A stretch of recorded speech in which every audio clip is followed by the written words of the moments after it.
Next, a hearing on allegations of CIA involvement in cocaine trafficking. Yesterday, the Senate Intelligence Committee, chaired by Senator Arlen Specter of Pennsylvania, heard testimony from inspectors general from the CIA and the justice system. Recently, the San Jose Mercury News ran a series of articles on the CIA and drug trafficking. The hearing's 2.5 hours.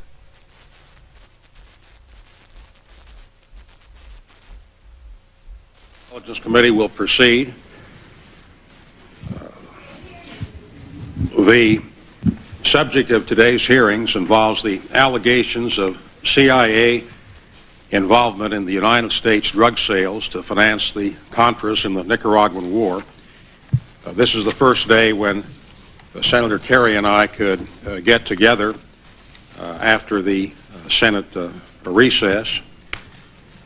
We are going to proceed today in our oversight capacity on the Central Intelligence Agency.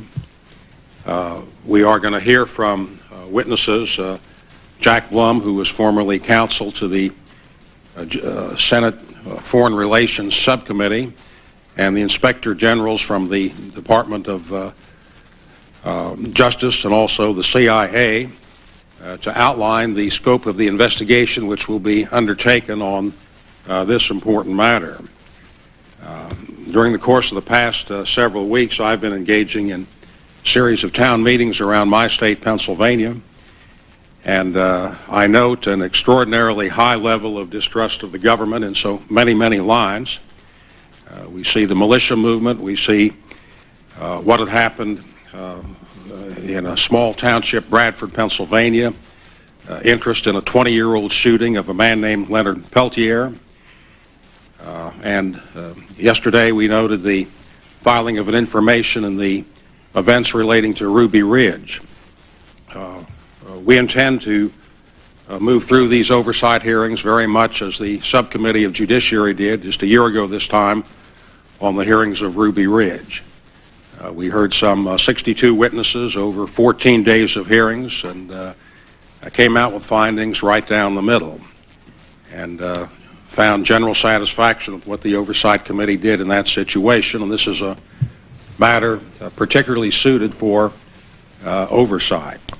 I'm not saying how many hearings we're going to have or precisely what we are going to do, because we're going to have to see how the matter unfolds. But it is a matter of some considerable interest, and it has achieved quite a high level of recognition around the country.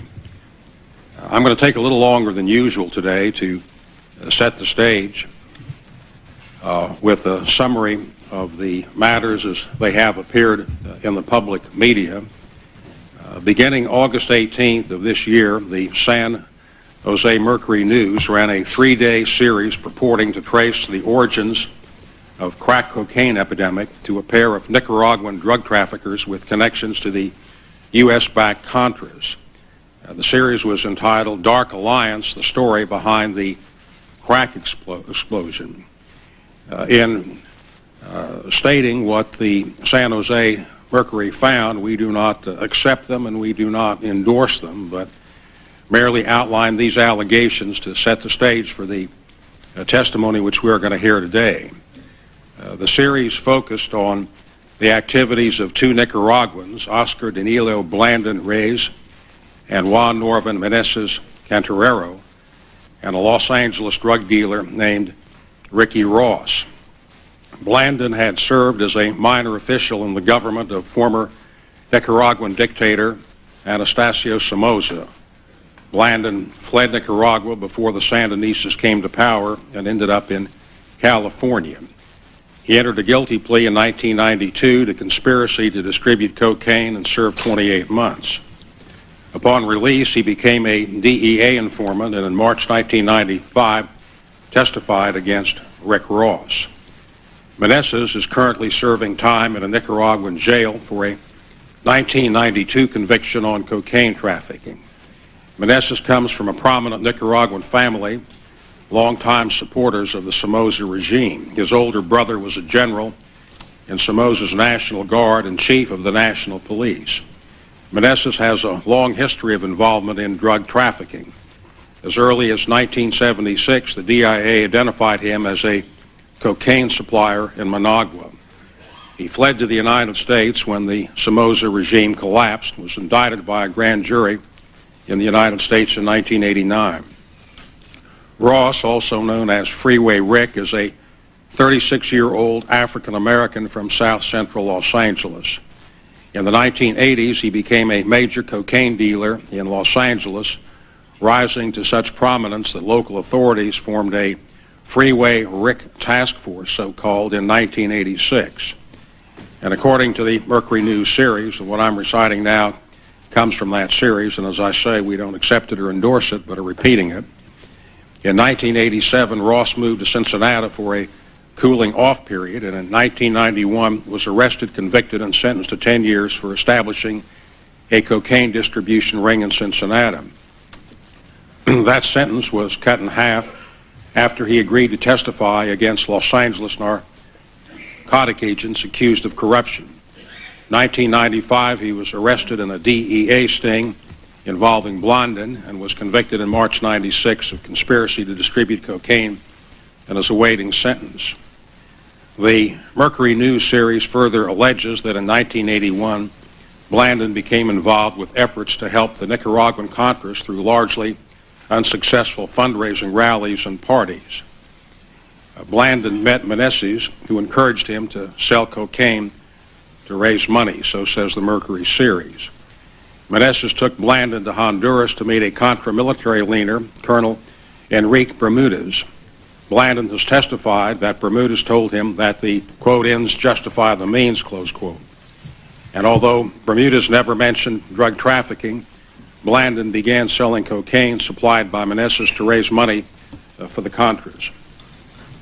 Sometime between 1982 and 1983, according to the Mercury News series, Blandon began supplying cocaine to Ross, who marketed it in the predominantly African-American neighborhoods in South Central Los Angeles. Again, according to the Mercury News series, Ross turned the powdered cocaine into crack and became a major dealer in Los Angeles. According to that series, Meneses supplied Blandon, who supplied Ross with a seemingly, quote, seemingly inexhaustible supply of high-grain cocaine, close quote. The Nicaraguans supposedly laundered their profits through a bank in Florida back to the Contra organization, the FDN, run by Adolfo Calero. The series refers to this as the FDN's drug operation.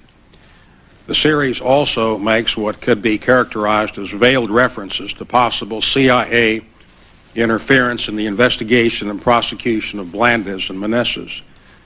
In discussing Meneses' long history of drug trafficking and the unsuccessful investigation conducted against him, the series says, quote, records and interviews revealed that a number of these probes were stymied not by the elusive Meneses but by agencies of the U.S. government. The article continues, quote, agents from 4 organizations, DEA, U.S. Customs, the Los Angeles County Sheriff's Department, and the California Bureau of Narcotics Enforcement have complained that investigations were hampered by the CIA or unnamed national security interest, close quote. And we will do whatever is possible to get to the bottom of that allegation. Since the series ran in late August, several members of Congress have called for an investigation, and the director of the Office of National Drug Control Policy, General McCaffrey, has also called for a review of the matter.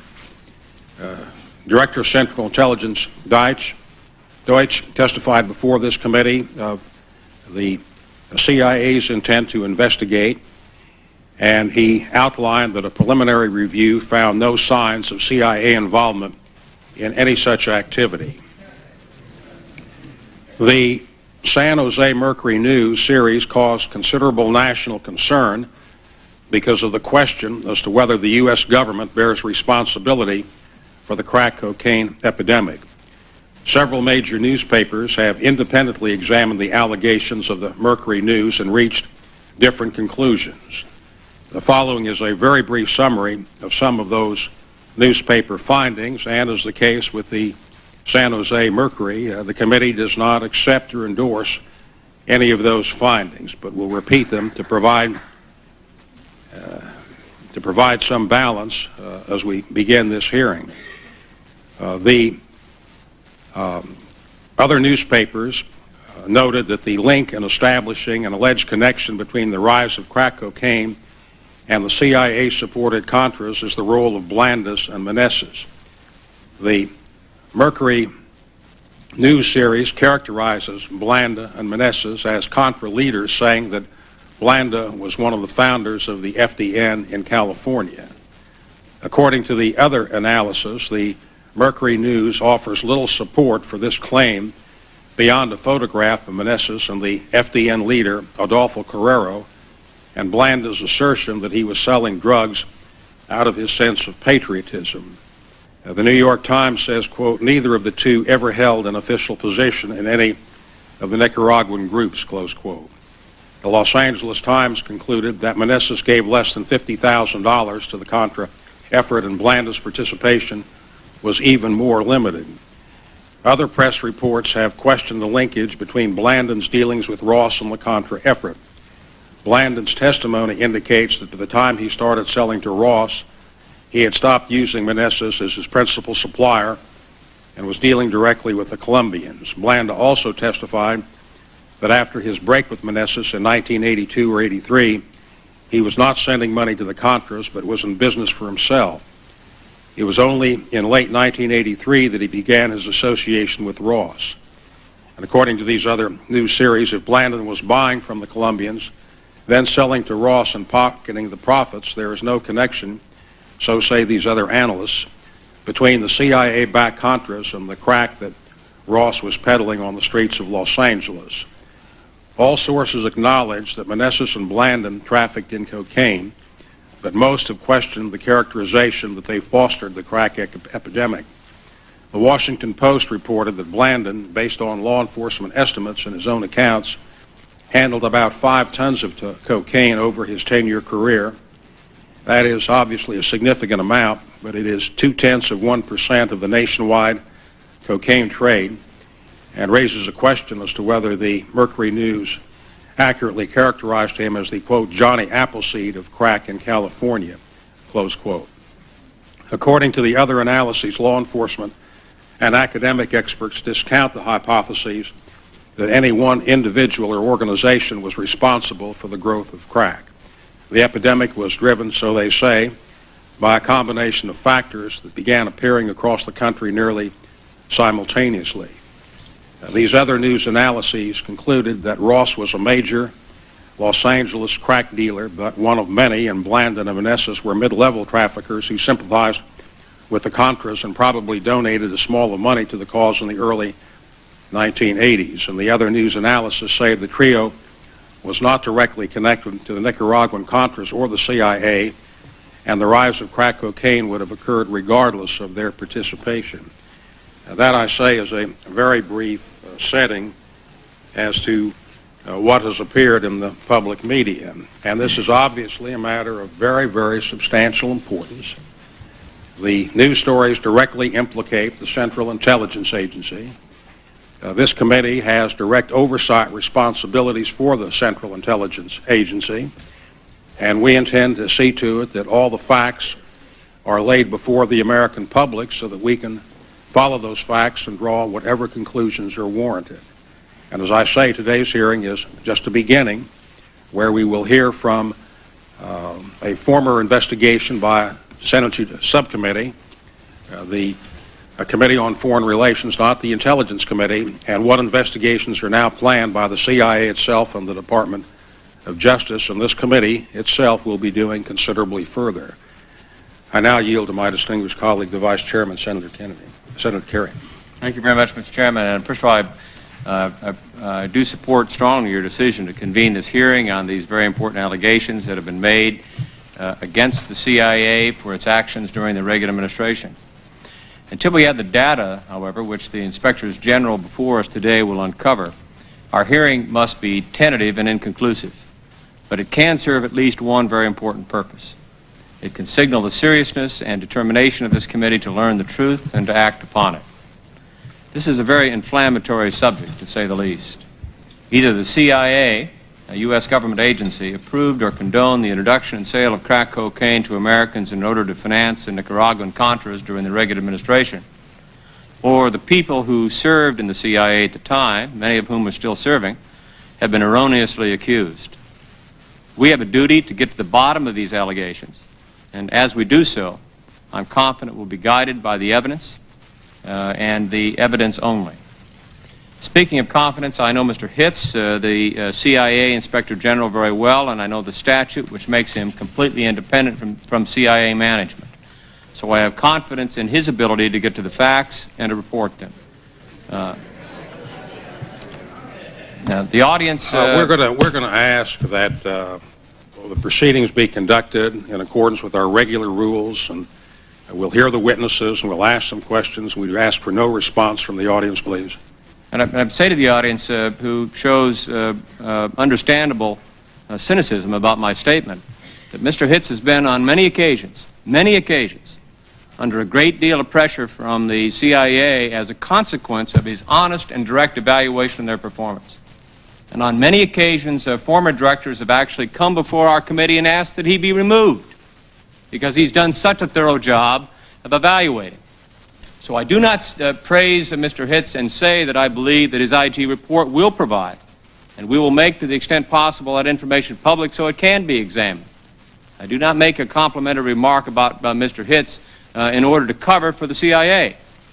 I do it because I believe the IG's report, which is initiated as a consequence of the CIA's concern or for what is going on, I believe that report is going to be enormously constructive, and I look forward to the work product. I do not know Mr. Bromwich, but I had the same very high expectation that we have had on Mr. Hitz when he has examined many of these things in the past. I would say parenthetically as well that one of the difficulties that we have is that when we recruit men and women who work, whether it's for the Central Intelligence Agency or the FBI, whoever they're working for, we ask them to do many things, and we ask them to do, above all, to keep what they do in secret. It's a very difficult environment. These men and women have families. These men and women love their country. They're trying to the best of their ability to do their job. I believe that they should be afforded the same presumption of innocence until proven guilty that every other American is given. Regardless of the truth of the specific allegations from the Mercury News, I believe we must also step back and ask how America was affected when the Reagan administration made the policy decision that communism in Nicaragua and not drug trafficking was America's top priority in Latin America. This policy choice may have made it easier for the cocaine cartels to build their business in this country, and it may have placed CIA personnel in contact they otherwise would not have had with drug traffickers. If the worlds of covert action and drug trafficking bumped into each other, we need to know how CIA people reacted and whether those reactions would be any different under today's rules. Mr. Chairman, emotion can be the enemy of evidence, but the emotional reaction to these allegations sends a powerful message. It is our duty as elected officials to listen to the message, learn from it, and act on what we learn. The message I am hearing is a deep-seated cynicism and hostility towards government and its motives on the part of many in the African American community. They contrast the government's military and scientific prowess with its failure, a long-running bipartisan failure, Mr. Chairman, to keep drugs from ruining their families and their neighborhoods. And they conclude their government is, at best, indifferent to them. From their perspective, the war on drugs is war against the people of our own inner cities, not against those who mastermind and profit from this trade. And when you look at the great majority of those in prison for drug offenses, you can hardly argue with this point of view. If we are to bring something positive out of these allegations, Mr. Chairman, we must hear this message, and we must work across party lines with the administration and with state and local government to put in place counter-drug programs which everyone in the country, including those in the inner city, can see are effective and are for the benefit of all Americans. A democratic government can't last very long if many of its own people view it as an enemy. Thank you very much, Senator Kerry.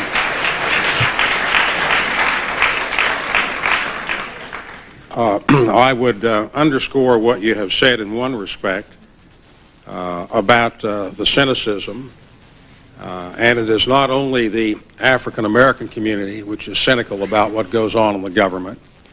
And I would refer again to the hearings at Ruby Ridge, where there was great cynicism as to what the FBI did and the Alcohol, Tobacco, and Firearms Unit. And a subcommittee in this very room just a year ago at this time, as I had said earlier, conducted 14 hearings and heard 62 witnesses and produced a 155-page report.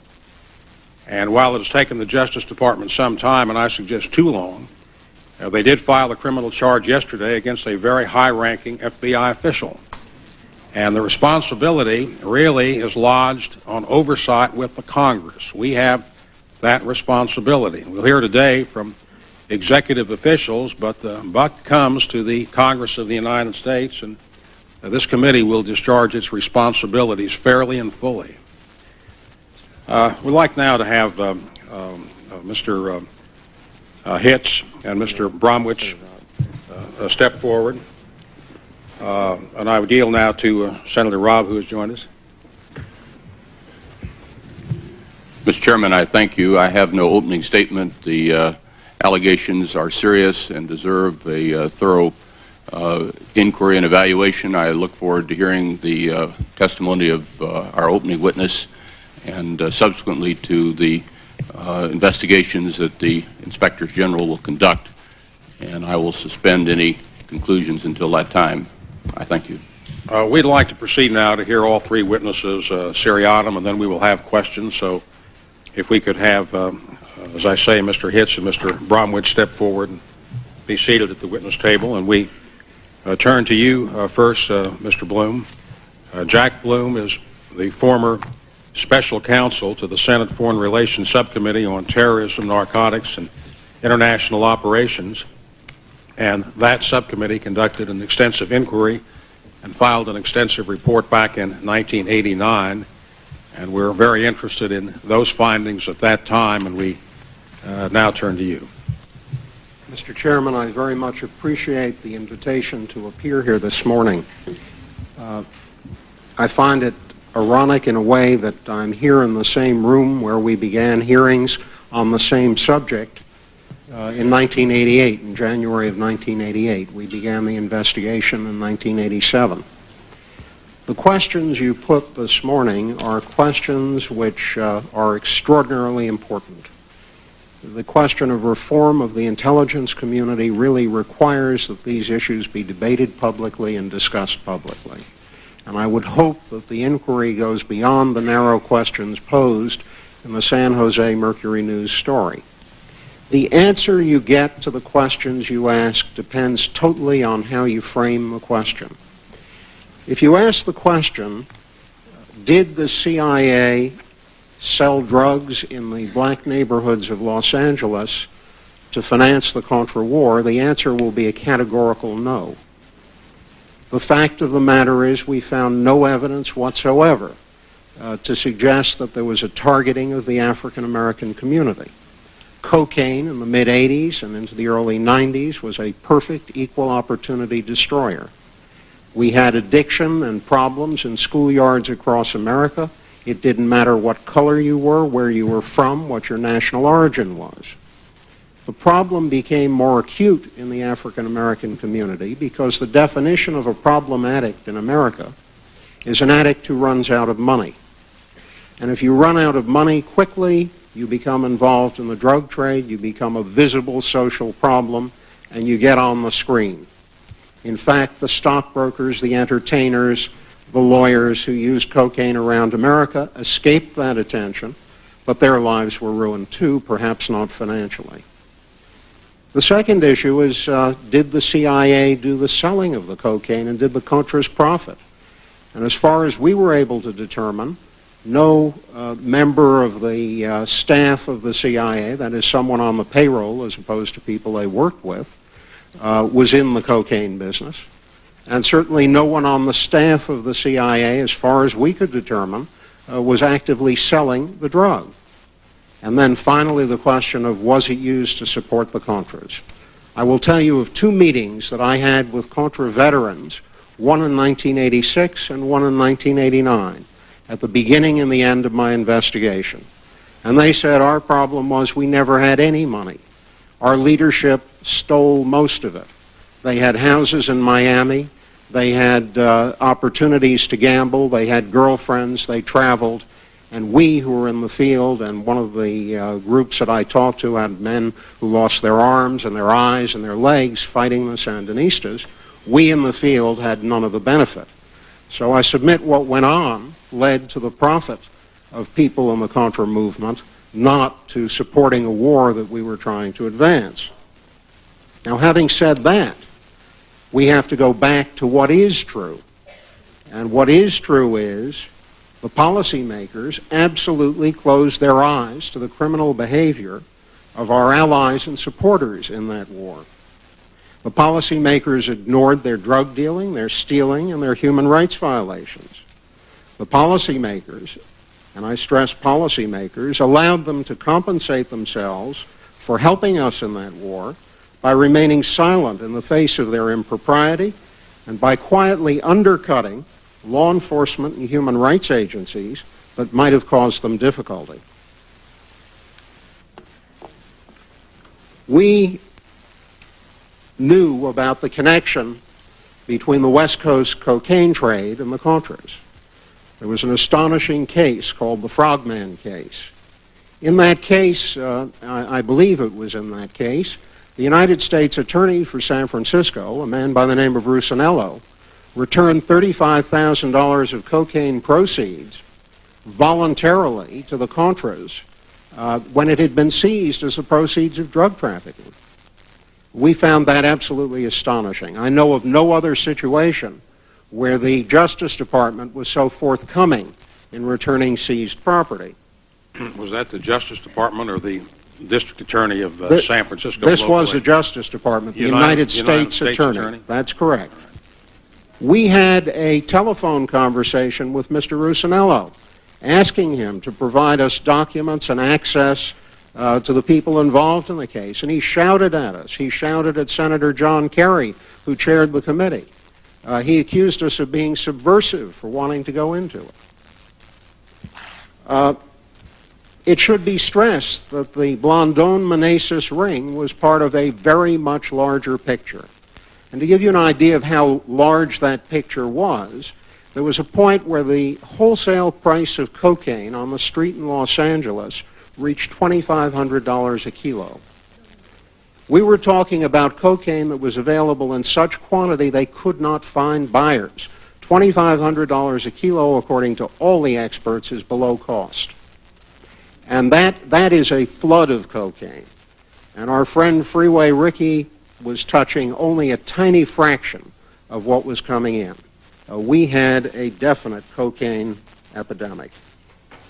Now, you might ask, why did the hearings we run in 1989 and the report we released in, the hearings we ran in 88 and the report we released in 1989 not get more attention? And the answer is we were subject to a systematic campaign to discredit everything we did. Every night after there was a public hearing, Justice Department people, administration people would get on the phone and call the press and say the witnesses were all liars, they were talking to us to get a better deal, that we were on a political vendetta, that none of it was to be believed, and please don't cover it. The consequence of that was the hearing and the report were given very modest play in the press. I think the report and the hearing, as you go into this matter and look at some of the transcripts, and I do hope you'll get the actual records and closed session and deposition hearings from the archives where they all are, and I hope all of that is made public, you'll find we did a rather thorough job. It was a systematic effort to discredit us that prevented the conclusions from receiving the attention I believe they warranted. Now, I would argue that over a long period of years, covert operations were undertaken. And it's not only the CIA, obviously the decision in that area is at a political level, and the CIA would be an implementing agency, were taken on an ideological basis that verged on religious belief, and with an eye to short-term results and not long-term consequences. Never again should that kind of ideological blindness and short-term vision infect intelligence assessments. In the 1980s, all of us could count the number of people dead on the streets of America as a result of the drug problem. You couldn't find me a single person in America who had died as a result of an attack by a Sandinista inside our borders. There should have been some ability to notice that distinction and understand the importance of the drug problem and understand that that had to be addressed, and at the very least that anything you did to solve any other foreign policy problem not make the drug problem worse. I think that among the other things you should be looking at is a review of the relationship in general between covert operations and criminal organizations. The two go together like love and marriage. And it's a problem which really has to be understood by this committee. Criminal organizations are perfect allies in a covert operation. If you sent me out of the country to risk my life for the government, to do something as a spy in a foreign land, I would think criminals would be my best ally. They stay out of reach of the law. They know who the corrupt government officials are, and they have them on the payroll. They'll do anything I want for money. It's a terrific working partnership. The problem is that they then get empowered by the fact that they work with us. So now they have stature and influence and an impact in their own country, and if they have influence with politicians and people who come to power, we now have a new powerful criminal enterprise, and we can't always control what they do once we stand down. And unfortunately, we have yet to figure out how to prevent criminal friends from becoming an albatross. There's a second problem, and that is when you run covert operations, you train people in a lot of skills. Unfortunately, the story of Adam and Eve stays with us.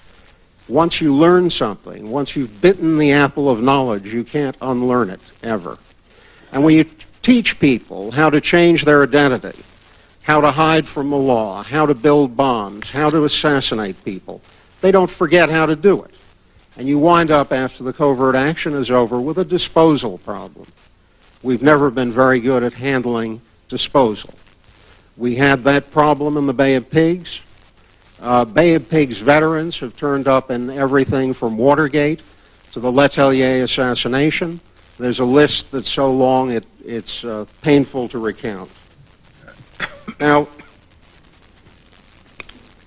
the connection with the drug trade, and I had to go into much of this in preparation for the hearing, and we heard it again and again from people we talked to, goes way back. We were involved in assisting the Kuomintang armies against Mao Zedong in the 1950s. During that period, we supported people who were in the heroin trade in the mountains of Burma, and those Kuomintang armies helped themselves and financed themselves out of the heroin business. It turned up again in the Vietnam War, where our allies, the Hmong tribesmen, were in the heroin business. There were many accusations and all kinds of stories about, was the CIA dealing heroin? And the answer was, we're not doing it. Probably true. It's our allies, and we have to work with whoever we have to work with. In Afghanistan, recently, we've had allies who went into the heroin business big time. It's the largest cash crop in Afghanistan. It's the most important export from the region. It's coming out by the ton. And we also have a disposal problem. We have all kinds of people who've been trained in bomb making, and by God, they've been with us everywhere from the World Trade Center to Paris and all over the world, wherever there's somebody who doesn't suit their ideological tenor. Now, to turn specifically to the Latin American story and where our investigation picks up on the drug trail. We had testimony from a man who was a civilian employee of Argentine military intelligence, Leandro Sanchez Reis. He told us that the United States had encouraged the Argentine military to act as proxy for the United States during the Carter administration because we had a public policy of supporting human rights and another policy of really trying to sustain our anti-communist efforts. And the Argentines, he said, sponsored the cocaine coup in Bolivia and then set up a money laundering operation in Fort Lauderdale, and we later checked, and indeed he had set up that operation.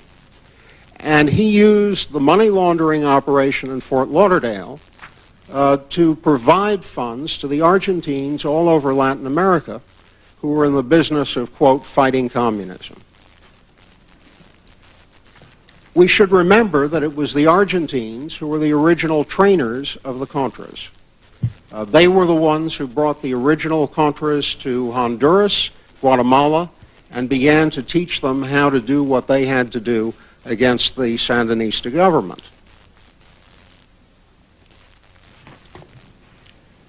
Sanchez-Reese told us that he believed that the reason the Argentines were so willing to go to war with the British over the Falklands was that the Argentine generals seriously thought that the assistance they had given us, the covert assistance they had given us, was going to put them in our good graces to the point where we would side with them. A tragic mistake indeed, if he was correct. The second man who turned up on our screen, very big time, was General Noriega.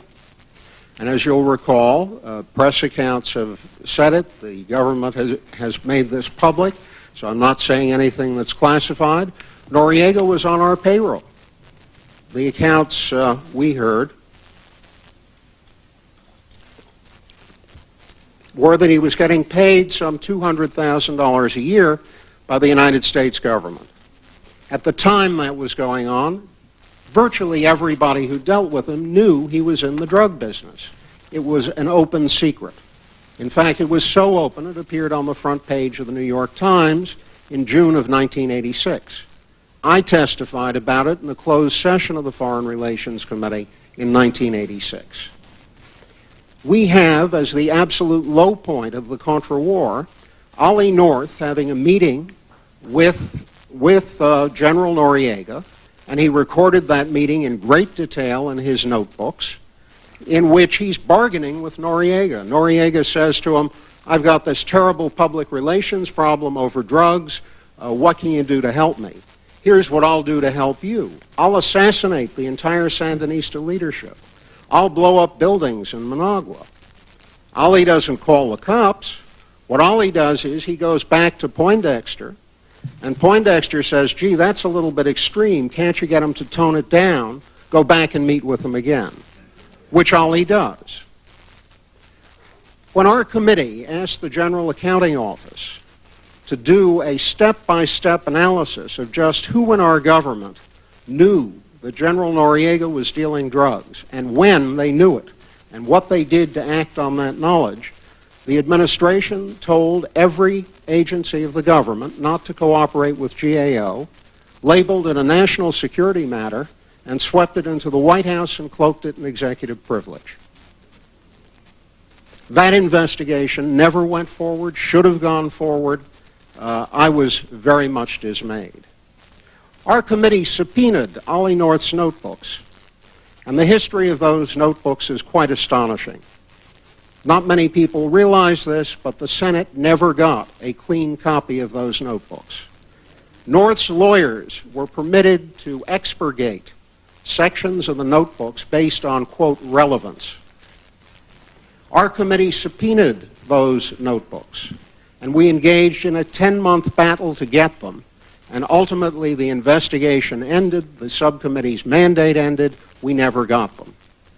On top of the fact that clean copies... Why wasn't it pursued at that time? The administration, to begin with, classified the notebooks, and this is truly bizarre because they remained in Ollie's possession at the code word level.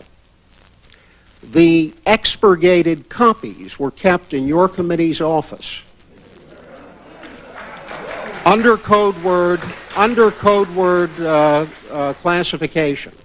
When I read those diaries, it wasn't exactly my committee's but office. I say Senate you're committee's office. you're in the sense of the Intelligence was Committee's office. Not the yes. chairman at that time. Yes, but and that was quite proper because those were the rules. The question that I raised, Mr. Blum, is there are ways of dealing with claims of executive privilege, and they can be taken to the courts, and the courts have ruled that the privilege is not well-founded on some occasions, and there are remedies which the Senate can undertake to deal with the administration when the administration acts improperly. Well, we started down the track.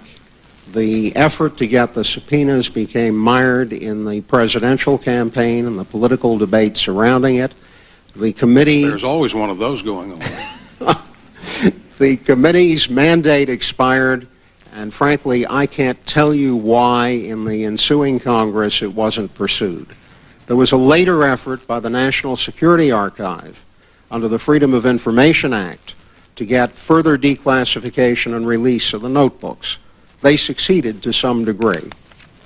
The notebooks in their entirety are still not public, and my belief is that your committee, the Intelligence Committee, should undertake at the earliest opportunity a complete investigation of the notebook situation and do your best to make it public to restore some degree of confidence in the process. Now, the problem of General Noriega and Ollie North's notebooks and what was in them is only one of a number of problems related to this war and related to drug trafficking that we stumbled into. We had problems in Haiti, where friends of ours, that is, intelligence sources in the Haitian military, had turned their facilities, their ranches, and their farms over to drug traffickers.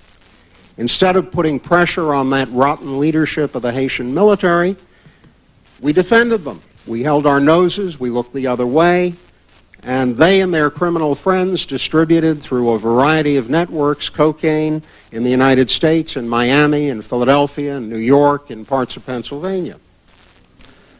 Honduras was another country that was key for the Contras. Honduras was the base of Contra operations. Most of the Contra supplies came through Honduras. We wanted to do nothing to embarrass the Honduran military. Ramon Mata Ballesteros, a member of the gang that was involved in the Camarena murder, went to Honduras and found refuge there. He was walking the streets of Tegucigalpa openly and publicly. The response of the United States government was to close the DEA office in Honduras and move the agent stationed there to Guatemala. We took testimony from that DEA agent. He said it made no sense. The drug trafficking was going on in Honduras, and the Honduran military were at the center of it. When the war ended, almost the minute the war ended, to our credit, the administration arranged the midnight extradition of Mr. Mata Ballesteros, who is currently serving a life term in American prisons. The response of the Honduran military was to allow a mob to burn down a portion of the U.S. facilities in Tegucigalpa.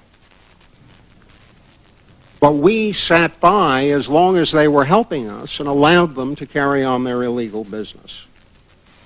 We also became aware of deep connections between the law enforcement community and the intelligence community. I personally repeatedly heard from prosecutors and people in the law enforcement world that CIA agents were required to sit in on the debriefing of various people who were being questioned about the drug trade. They were required to be present when witnesses were being prepped for certain drug trials. At various times, the intelligence community inserted itself in that legal process. I believe that that was an impropriety, that should not have occurred. Well, when you say inserted itself into that process, are you suggesting that the intelligence community thwarted or stopped prosecutions which have gone forward? That too. Well, could you be Let me explain. We're going to have this hearing conducted without interruptions from the audience. You are all here and you're all invited to stay, but if there are interruptions, we can clear the room. Proceed, Mr. Blum. There were first participations in the investigative process, a process and procedure for clearing informants that were put on by DEA, a process of being there for debriefings of important witnesses. But then when there were criminal cases that threatened to expose various covert operations in the region, those criminal cases would be then put aside for one reason or another. And there was a procedure for doing that within the Department of Justice. We attempted to probe that procedure. The Department of Justice rebuffed us rather systematically. We had some conversations with one of the Justice Department officials involved and took his deposition, but we were never able to get really satisfactory responses to the questions we asked. We do know that Ollie North directly intervened in a number of cases to help people who had helped the covert war. Well, Mr. Bloom, when you come to that subject, during my earlier tenure on this committee, I saw that done much to my dissatisfaction. There is a statute which sets forth proceedings where the Department of Justice is authorized to drop prosecutions where they cannot make disclosures of confidential informants. And I personally have questioned the wisdom of that kind of a procedure, but it is authorized by U.S. law. Mm-hmm. And this committee was frequently rebuffed by claims of that sort. But let me ask you a question relevant here. Did you ever see any of that interference by U.S. intelligence, CIA or otherwise, of any prosecutions against cocaine in Los Angeles? We did not focus on Los Angeles and Los Angeles prosecutions. I can tell you there were cases in Miami, and there were other cases in other parts of the country. Well, I think we refer to them, and if you dig into the materials, I can't remember them off the top of my head. All right, you say there were not cases in Los Angeles, but were there? We didn't find them. That doesn't mean there weren't any. Well, I understand that, but I'm asking whether you found them. But you say you did find such cases in Miami. Now, right. Did those cases permit cocaine dealers to continue to operate? One had the sense they did, but we could not get, when we got into this area, we confronted an absolute stone wall.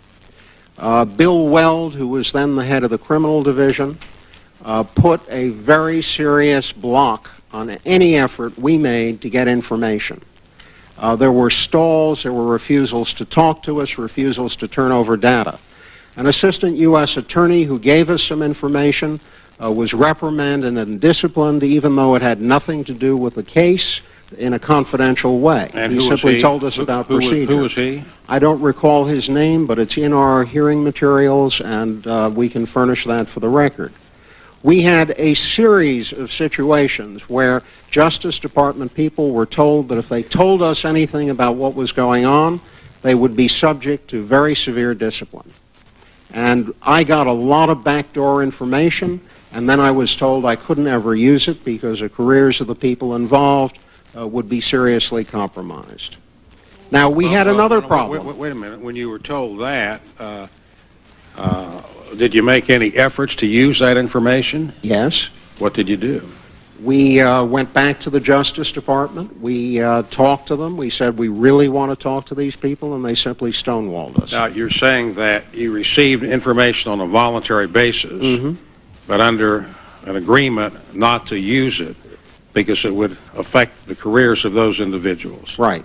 And you honored those we honored the confidentiality. It's the only way, I'm sure you understand that you can ever get anyone to talk to you. But then we went back and tried to get the information on the cases. And as soon as we did, the answer was, sorry, we can't do that, and there were 1,000 excuses. We ran into another procedure which was extremely troubling. There was a system for stopping customs inspections of inbound and outbound aircraft from Miami and from other airports in Florida. people would call the customs office and say, stand down, flights are going out, flights are coming in. We tried to find out more about that and were privately told, again by customs people who said, please don't say anything, but the whole thing was terribly informal and there was no real way of determining the legitimacy of the request to stand down or the legitimacy of what was on the plane and going out to people in the field. That I found to be terribly troubling, and it's a matter that you all should be looking at very carefully. There was a flip side to this drug problem as well. One of the favored techniques of various people in this operation was whenever there was someone they didn't like, they would label him a drug trafficker. So we ran into the case of Ron Martin, who had set up an arms warehouse in Tegucigalpa, Honduras, and he did it at the request of various friends of his in the U.S. government, and it was sort of a pre-positioning of weapons to help the Contras. And the idea was that when the ban on direct aid was lifted, his stuff could be sold. Ron Martin was a potential competitor of the Secord North supply network.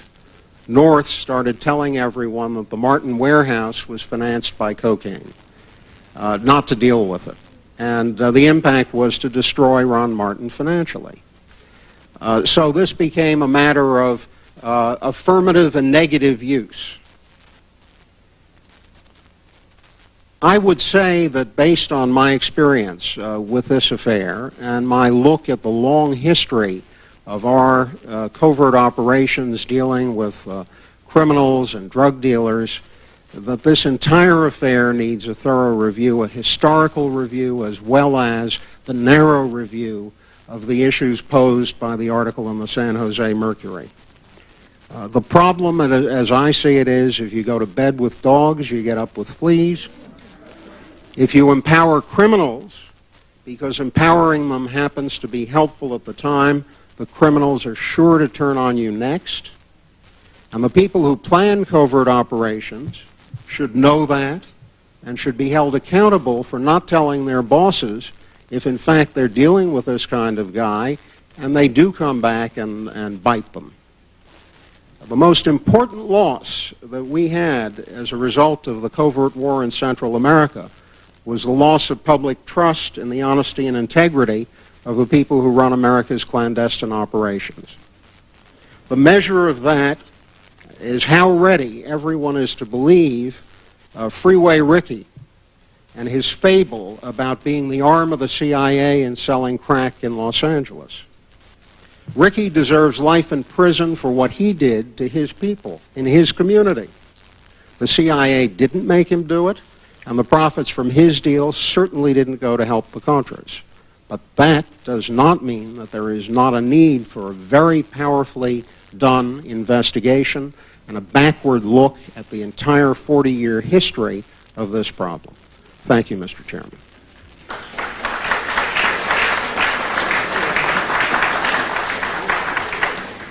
We will proceed with 10-minute rounds as to your testimony, Mr. Blum, because it will differ substantially in nature from Mr. Hitz and Mr. Brownwich.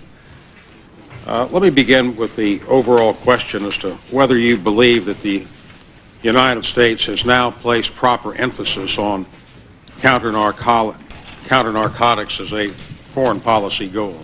Yes, I do. I think the priorities have changed very substantially. And I'm very pleased to report that we have correctly now assessed narcotics and international organized crime as a significant threat. Do you think the interdiction of the international flow of narcotics has been successful? Have we stopped drugs from coming in from Latin America? We've Mexico? not. We have terrible problems in Mexico. We have terrible problems in still in Latin America. And we have problems coming at us in terms of heroin from Asia and from Latin America as well. Should the United States be doing more to stop the flow of drugs into the United States? I think so, yes. Mr. Bloom, let me go back to the specifics of the Mercury News series because we are focused on that here.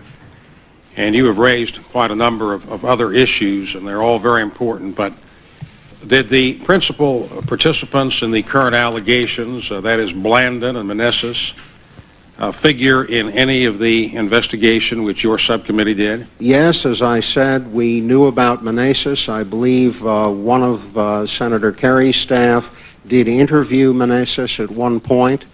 We were aware of that cocaine ring, and as I said, when we tried to get information through government channels, we were blocked. Was there any information that you did get that linked either Blandon or Meneses to the CIA? Not directly, no. Well, indirectly? Indirectly, we would say, I would have to say yes. And here I'm relying on an eight-year memory. When I say yes, let me explain what I mean. We had people in the Contra movement, Southern Front Contras, and indeed there's a video deposition of one of them, who says, look, I discussed the problem of the drug dealing among our number with my case officer. And he told me that who was that who was on the video? This is a Contra leader. He was a member of the Contra Directorate. We took his deposition in video form in San Jose, Costa Rica. Do you recall his name? Not off the top of my head. Okay. I just at the moment can't recall who it was. He told us that he had discussed the drug problem, and his case officer said, look, there's nothing we can do about it. You do what you have to do. Just don't tell me any more about it. He discussed the drug problem with his case officer. That's correct. And what kind of a case officer was that? CIA. And we had that just straightforward. The reaction of the people who were running the covert operation, as best as we could determine, was, look, we've been sent here to Central America to do a job. Our job is to win this war against the Sandinistas and to change the political climate here. We're not in the law enforcement business. We can't be playing cops with the people who are working with us. If there's drug trafficking, let the DEA deal with it. But we have to do what we have to do, and please don't let that other mission interfere with what we have to do, because by God, it's difficult enough. So what you're saying is that the CIA individual did not stop him from dealing in drugs. Right. But he did not encourage him to deal drugs. No. Or did not use the proceeds. But he then excuse me, the question's not finished. Or did not use the proceeds or encourage the use of those proceeds to finance the Contras. Not at all. And as I said before, all of the people who played in this took the money and put it in their pockets. Now, there's one other thing you have to understand about the situation in Central America at the time, and it's relevant to the question you asked. There were facilities that were needed for running the war, clandestine airstrips, cowboy pilots who would fly junker airplanes, people who would make arrangements for the clandestine movement of money. Every one of those facilities was a perfect facility for someone in the drug business. So there were people who were connected very directly to the CIA who had those facilities and allowed them to be used and indeed personally profited from their use as drug trafficking. Do you have any specifics on that? I do, and I would... Let me finish the question. Who from the CIA permitted those facilities to be used? It's not that someone from the CIA permitted them to be used. It's that a contract employee had the facilities. He was doing a job. That job wasn't delivering drugs for the CIA. A contract employee, but not a member of the CIA. That's right. And so the contract employee allowed those facilities to be used, and the contract employee benefited from the proceeds. You bet. Okay. You bet. And none of that money went to the Contras. And I've shared with your staff the name of the person involved. I don't want to here violate the secrecy requirements that we were bound by. The point is that this was going on in tandem with the war, and the people who were organizing it from our side saw all of it. In fact, you had to be blind not to see it. And instead of trying to stop it or say, wait a minute, we really ought to change our policy here or rethink how we're doing it, They went forward and said, we're going to solve the problem with the Sandinistas, and the devil take this other set of issues. Mr. Blum, referring now to some specific individuals who have been cited in the Mercury News series, Adolfo Calero and Enrique Bermudez. Were either of those individuals involved in the investigations which you conducted?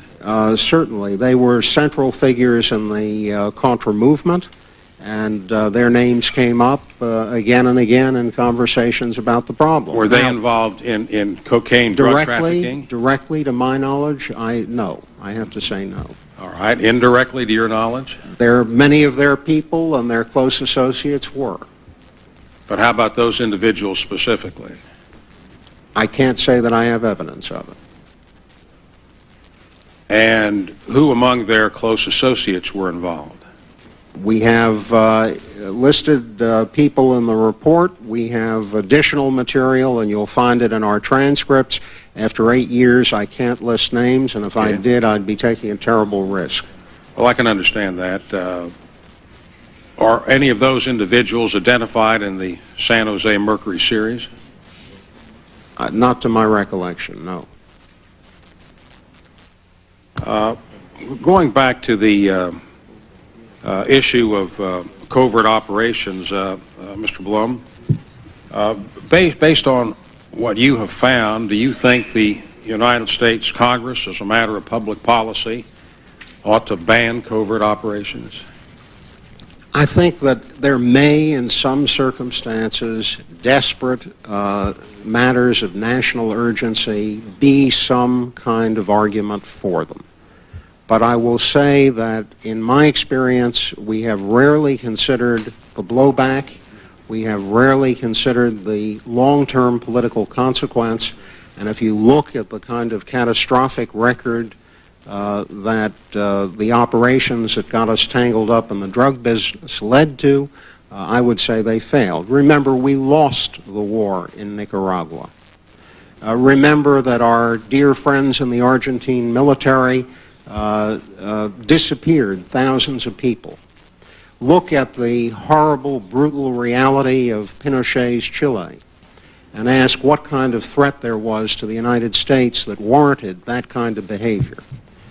Well, I come to the public policy question because this committee has been very deeply involved and is continuing at this moment on evaluation of what may or may not be covert activities, and I'm interested in your judgment. But your net conclusion is that there are some situations which may be sufficiently serious to warrant covert activities? There may be, but I believe that nowhere near the scale, not even a smidgen of the scale that they were carried out on in the past, and certainly a complete rethink of the idea of building alliances with criminals and drug dealers. Well, I think we need to spend much more money on overt diplomacy and on public help for people who are our friends and on real diplomacy.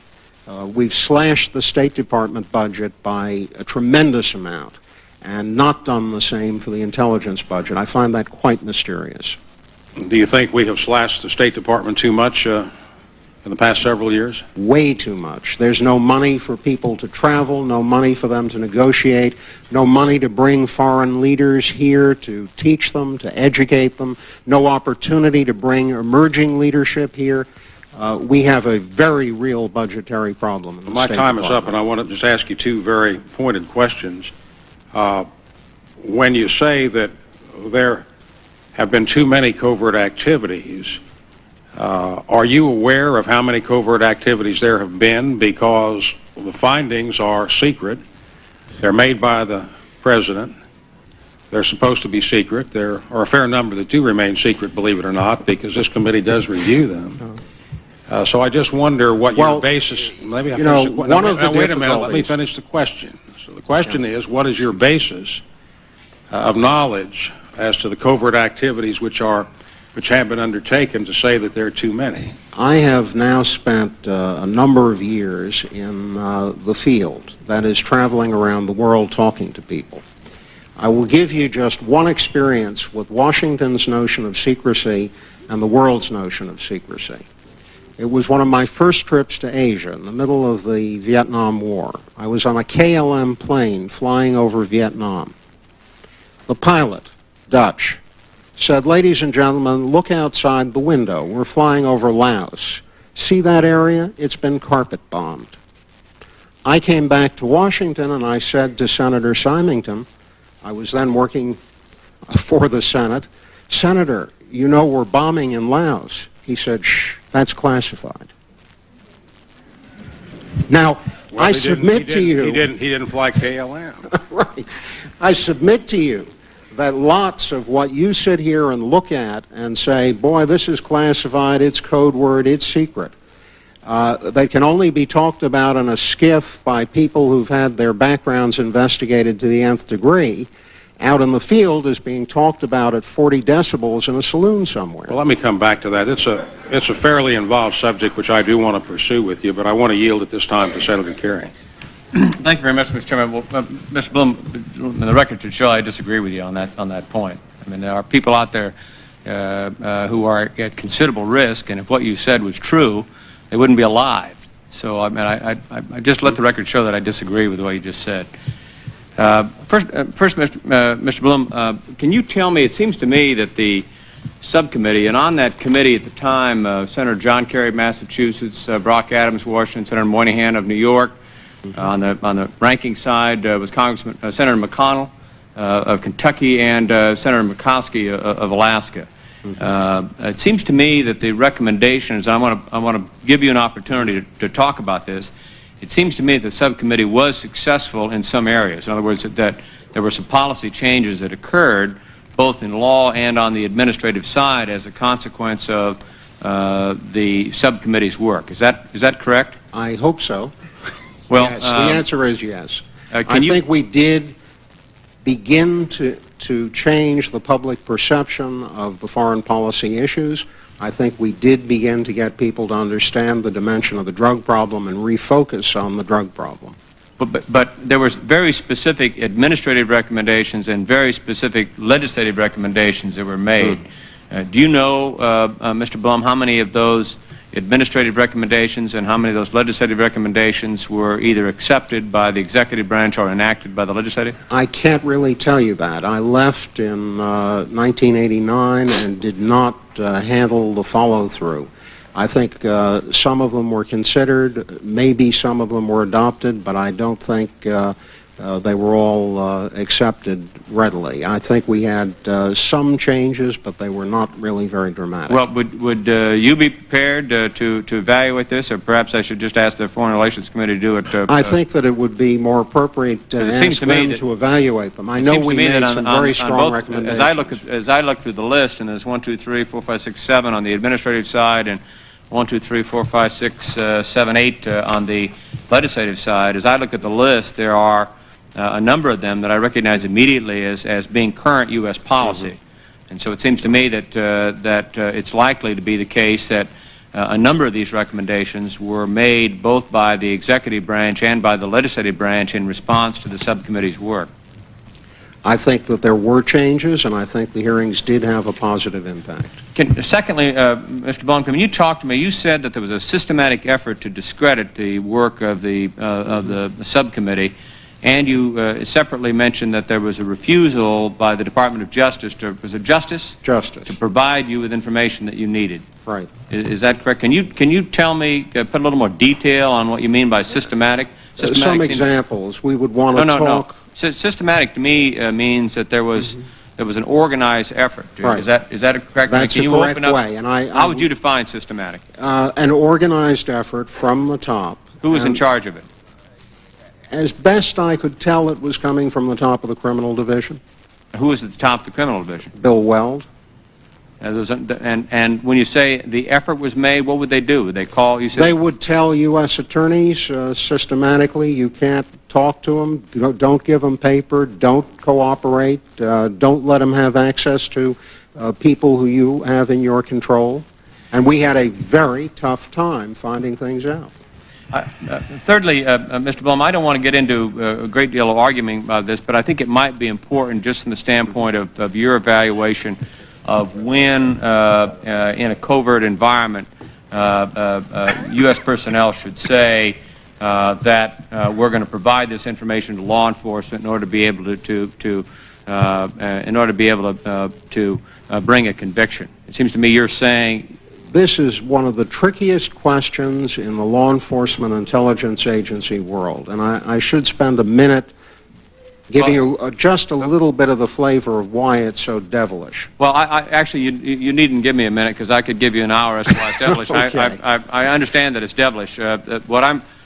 What's your view, Mr. Blum, of the Contra policy itself? Did you support at the time the Contra policy? Did you believe it carried a high priority? It was good? I thought that next to other things that were going on in the hemisphere, the problem of a Sandinista government in Nicaragua was really at the low end of the scale. But did you think the Contra effort? I understand that, but did you think the Contra effort was worthwhile? Did you support it publicly? I didn't think it was worthwhile. I didn't take any position on it publicly. I thought that it was a wrong affair, but my business was to find out what was going on in the drug trade. And we looked not only at the Contra problem, but we looked at drugs going through Cuba, drugs going through the Bahamas, and all of the different national security issues that were tangled up in those as well. So, and we had bipartisan support. This was not a political effort to unstring the Contra war. It was a political effort to understand how it could have come to pass that we had tons of cocaine in Miami, and people, instead of trying to solve that problem, were telling law enforcement people to look in a different direction. Can you imagine a scenario, Mr. Blum, under which you would say that the objective, the foreign policy objective, was so important that it would, in fact, be a higher priority than the law enforcement effort? Here's my problem. I think that if people in the government of the United States make a secret decision to sacrifice some portion of the American population in the form of exposing them, let's say, deliberately exposing them to drugs, that is a terrible decision that should never be made in secret. Saying that? Are you? Now, I want to be clear. I'm not saying here that there was such a secret decision. Well, then why did you make the statement, Mr. Blum? Let me explain. I mean, I appreciate that. Well, it drew a wonderful round of applause. Mr. Chairman, I'm not trying to draw a round of applause. Well, I'm trying to explain to you. Just a minute, Mr. Blum. Let Senator Kerry finish his question. I mean,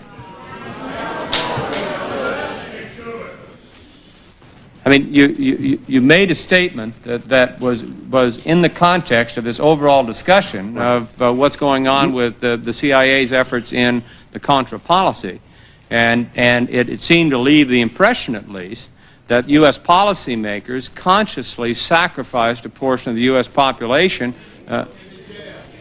Mr. Chairman, I will say to the members, I support the chairman when he says this public hearing has to be conducted with some civility, and the audience is welcome and invited here, but I will support the chairman's decision to clear this room if we continue to get interruptions. It does not work for us. You heard my opening statement. We're not trying to cover up anything. Mr. Chairman,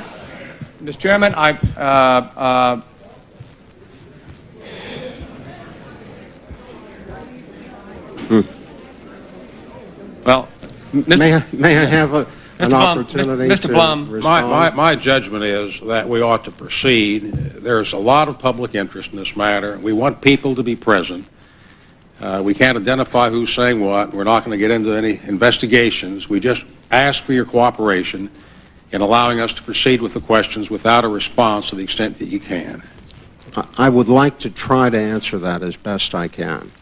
When people who are engaged in an operation say, we're going to look the other way, we're not going to do anything, interfere in the law enforcement process to protect people who are running the operation, and in that process of interference permit drugs to flow in, you have an extraordinarily serious problem. Now, the DEA, when it has Mr. Blum, let me get you back to the question I asked you. Right. I don't disagree with your statement. If you listen to the audience listen, who keeps interrupting with their enthusiastic support of what you said earlier, I do think it is a terrible mistake to say that we're going to allow drug trafficking to destroy American citizens as a consequence of believing that the Contra effort was a higher priority. I ask you a question. The question is this. Do you, in your own mind, have a situation, obviously you were at best lukewarm to the Contra effort, do you see in your own mind risks to the people of this country that would carry with it a high enough priority that in that circumstance you believe that it would not be wise to bring the evidence out and pursue a prosecution in that case? In the rarest... Let me give you an example. How about nuclear proliferation? How about a covert operation Senator, that's designed to interrupt and to prevent the flow of chemical and biological agents into the United States? In that situation, Mr. Blum, in that situation, Mr. Blum, what is your view if the people that are involved in that uncover evidence that might lead to a prosecution? Should they shut down the operation? I understand that, and there are circumstances where I would agree that you would shut down a prosecution, but you don't do it the question isn't, is there a bright line and can we draw a bright line? Right. There was a judgment call here, and that judgment call erred so far on the wrong side of where judgment should have been that we wound up with a terrible problem. And that terrible problem was a de facto result that I was describing. That is, where many people did suffer as a consequence. And I started to say, when DEA allows a controlled delivery of drugs, there is a furious debate. Those controlled deliveries are monitored because DEA says our job is to prevent it from coming in. And if it escapes on the street for any reason, we've blown it. And that kind of standard is really the kind of standard that should have, I think, been applied here. And maybe you can give me, and maybe we would both agree, that there is some dreadful circumstance where this should have occurred and been allowed to occur and so on. And I probably could be convinced in the right set of circumstances. But the problem was that that issue wasn't put that way, and the sensitivity to what was going on was simply missing. Thank you, Mr. Chairman. Thank you very much, Senator Kerry. Senator Robb. Mr. Chairman, I think that I will defer any questioning at this point. I think the challenge to the committee has been sufficiently articulated, and I think the sensitivity and volatility of the concerns are such that it would be appropriate to have the two inspectors general complete their work before, at least as far as my own participation is concerned. It is the matters that are under discussion are extremely serious, and I think they deserve as factual an investigation as we can provide, and I'm not sure that attempting to come to conclusions at this point would advance the cause that I know that the chairman and the vice chairman seek in holding these particular hearings. I would ask a procedural question perhaps to Mr. Blum, and that is whether or not you believe that the authority of the inspectors general is sufficient to provide the kind of answers and the kind of objectivity that your concerns have addressed to whatever conclusions this committee might draw from those reports. I think that the authority is sufficient as far as the behavior of people who are employees of the specific agency in question, the Justice Department or the CIA. The rest of the question, which is at the political level, at the NSC, and the policy decisions taken, will undoubtedly wind up in that realm of executive privilege and top secrecy. And therein lies the very great difficulty in expecting the inspectors general to solve the problem. I think we can find out whether CIA employees followed the rules. I don't think that the inspector general can tell you all about what Ollie North did and didn't do, or what was going on in that circle of people and who they brought in and what they told people to do. And we know enough now to know that many people played out of channels and did things out of channels or didn't necessarily report them. So I have a sense you can get a good part of the way. I'm not at all sure you can get all of the way. Mr. Chairman, I think that I will persist in withholding at this point. I do have a couple of articles that I was going to use as the basis for questions that I would like to simply provide to the those who are going to conduct the investigations to consider as a part of any other information they may bring to bear on their investigations. And I will await a formal completion of their activities. I know that they haven't had an opportunity to speak formally yet, but some indication of when they believe that their reports would be available would be useful, at least to me, in terms of figuring out what kind of time frame we're talking about, getting the kinds of facts that would hopefully address and perhaps put to rest some of the questions that have been raised. Senator Robb, we will address that time frame, Thank you. what they expect to do. Thank you, Mr. Chairman. Thank you, Senator Robb.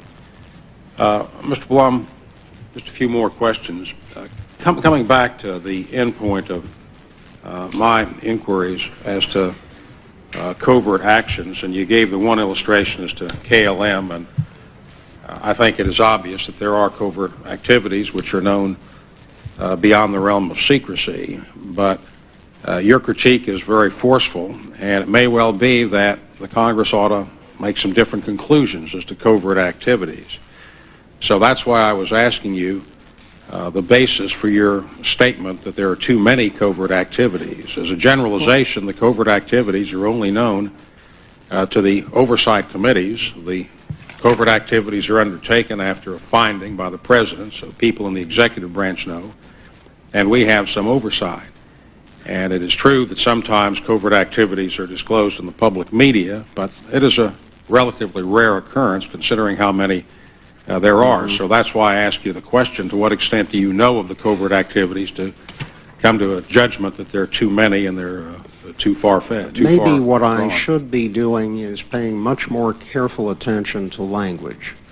I understand that in defining a covert activity, you have a very specific definition in mind. The question may turn more on relationships and ongoing arrangements than specific presidentially authorized covert activities. So on the question of protecting our friends in different places, whether they've been engaged in human rights violations or in drug trafficking violations, there may not be a covert activity as defined by law, as authorized by the President, but there may be ongoing relationships. This may be a definitional question. I may be saying something different than what you mean.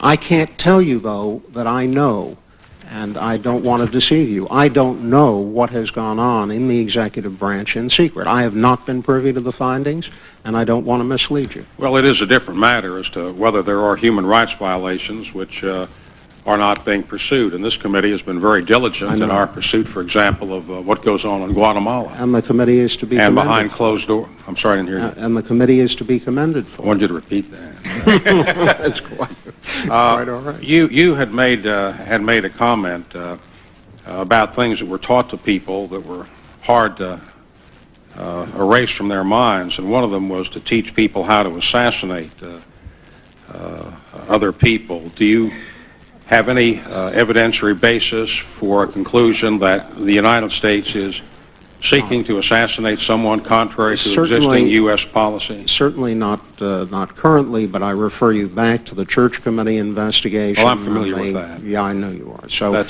goes back but that's into the 70s. historical base from which I'm talking. I'm not talking about currently. That was specifically prohibited, and that problem was addressed.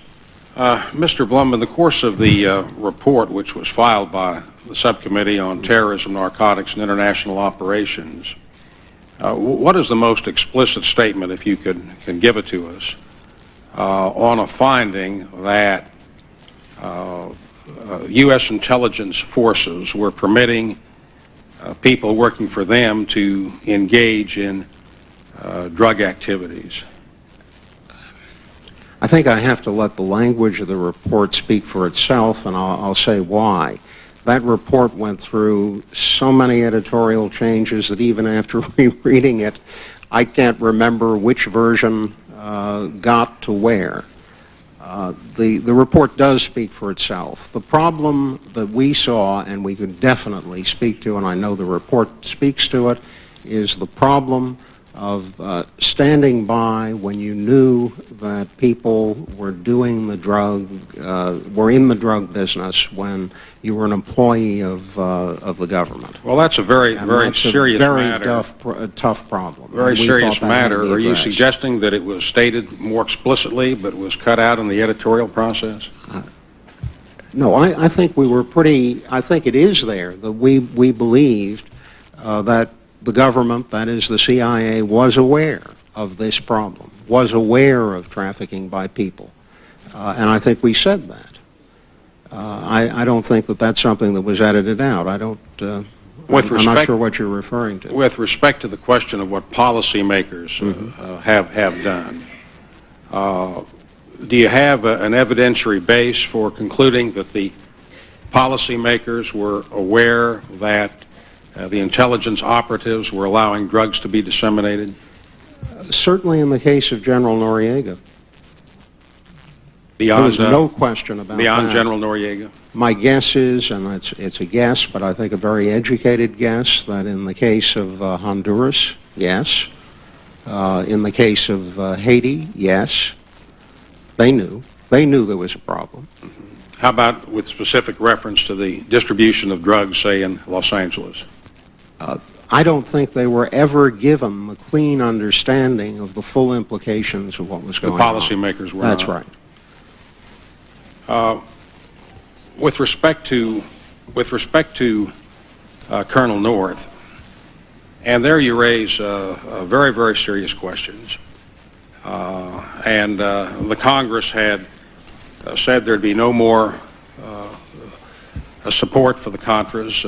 I voted with the majority on that, opposed to supporting the Contras.